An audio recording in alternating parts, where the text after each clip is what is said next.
I once heard a motivational speaker lament, and I think it was Jim Rohn who said it. What a shame it is that failures don't go around giving talks, because there would be so much you could learn from them if they did.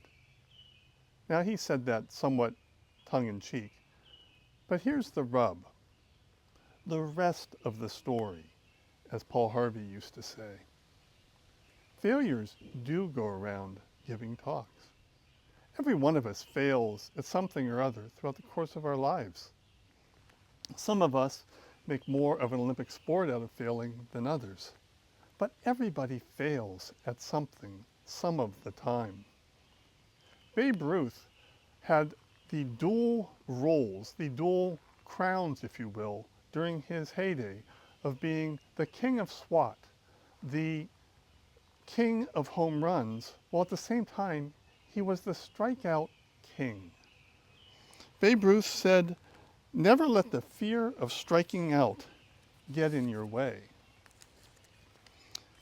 Similarly, Michael Jordan missed more than 9,000 shots in his career.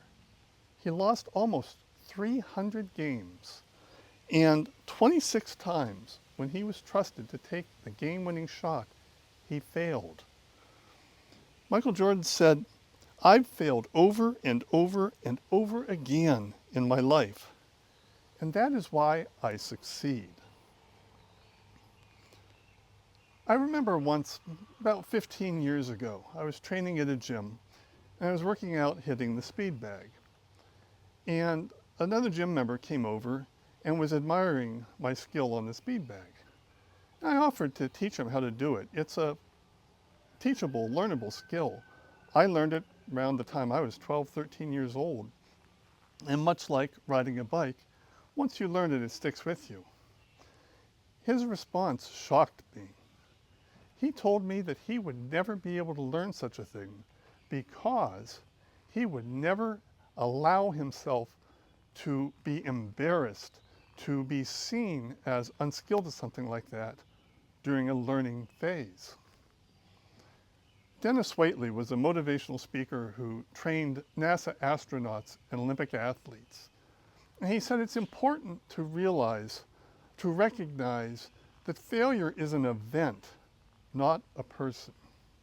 Taking those events one step further from what Dennis Waitley said, you could think of them like snapshots in time.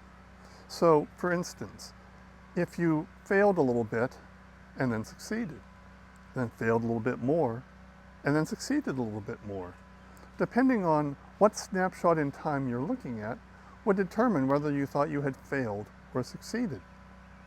But sometimes failure takes a different view. For instance, you might fail a little, then you might fail some more. Then you might fail some more, and even some more after that, before ultimately reaching success. And so if you only looked at those snapshots in time for those events, you'd think you were a failure, and you might actually give up on your dreams and give up on yourself. My journey to publishing for Chicken Soup for the Soul is a prime example.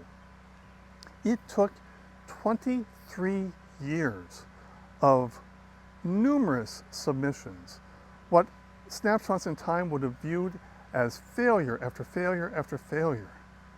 And then this past February, I got an email from Chicken Soup for the Soul telling me they wanted to publish my story.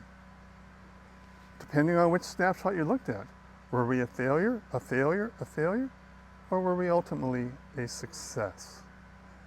If you find yourself not succeeding as much or as fully as you'd like to, perhaps the problem is you're not allowing yourself the opportunity to fail often enough to actually succeed.